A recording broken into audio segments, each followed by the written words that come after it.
On the way to Jerusalem, Jesus was going through the region between Samaria and Galilee. As he entered a village, 10 lepers approached him. Keeping their distance, they called out, saying, "Jesus, Master, have mercy on us." When Jesus saw them, he said to them, "Go and show yourselves to the priest." And as they went, they were made clean. Then one of them, when he saw that he was healed, turned back, praising God with a loud voice. He prostrated himself at Jesus' feet and thanked him, and he was a Samaritan. When Jesus asked, "Were not 10 made clean? But the other 9, where are they? Was none of them found to return and give praise to God except this foreigner?" Then Jesus said to the Samaritan, "Get up and go on your way. Your faith has made you well." The Gospel of the Lord. In today's Gospel, Jesus expresses disappointment that 10 were healed and only 1 came back. Leprosy was a dreaded disease at the time, so we wonder, why did the other 9 not come back? Leprosy separated the afflicted from the community, from the temple worship. They were ostracized. But this particular leper was also a Samaritan. He was double ostracized, both hated by the Jews and then separated from the community by his disease. And yet he's the one who comes back. Well, as we contemplate this gospel, we should not perhaps be too severe, because we have, in fact, been healed of something greater than leprosy. We've been healed spiritually of sin. And so we have to ask ourselves, how do we reflect and come back and thank God for his healing in our lives? And that's a big question, because life can be very fast-paced, and we can get kind of lost in the shuffle and neglect giving thanks. But it's so important. Gratitude. Thankfully, because we're Catholics, and the Catholic Church has this way of reorienting us back always to the center. So the Eucharist is the source and center of our faith. And Eucharist means thanksgiving. So we're here this morning primarily to thank God. And that's a good way to start the day, just to simply give thanks to God for all that he has done, and to reflect on all God has done for us, not just healing us of our sins, but showing us his kindness, his care in the friends we have and all that we've been given. When we do that, something amazing happens. When we're in a habit of giving thanks to God, we reflect on how we've been blessed and cared for, and then we become more gentle, more peaceful, less stressed, because we've placed our emphasis on, first of all, God and all the blessings he has given us and continues to give us, and how our whole lives are oriented in this way.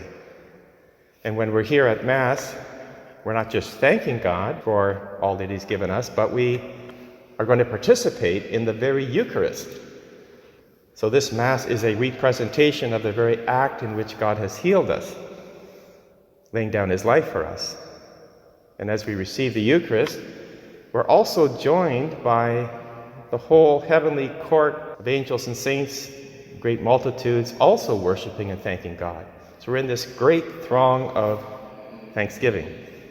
But more than that, our whole lives should be Eucharistic, always centered on Christ and thanking God, and then having our whole lives oriented in this way so that we can bring and draw others into this thanksgiving that we have. That's a very important thing to do, and it gets lost, I think, in our culture. Well, today we are celebrating the memorial of St. Martin of Tours.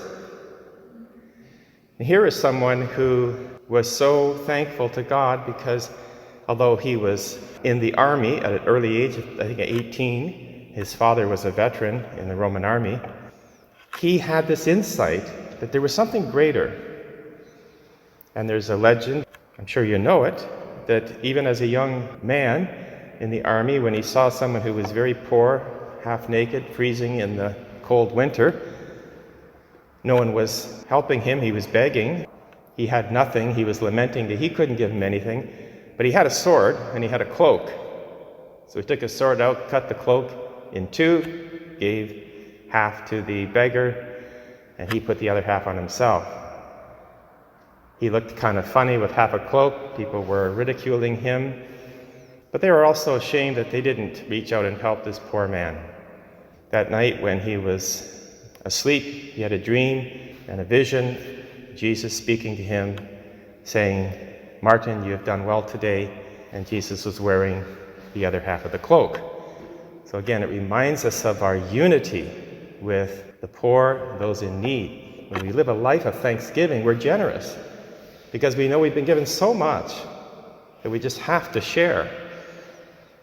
Now, he realized that he needed to do more, and so he quit the army and he became a soldier for Christ. And he combated various heresies, particularly Arianism, which denied the divinity of Christ. And he drafted many into his new army and converted many souls. So we have him to thank for his great piety. We also, of course, celebrate Remembrance Day, and we want to especially thank those who gave their lives for freedom, for our country, and for Christ. And remembering also that we're called to engage in what's really the battle, which is the spiritual battle, the spiritual life, and to do what we can to help those who are in need.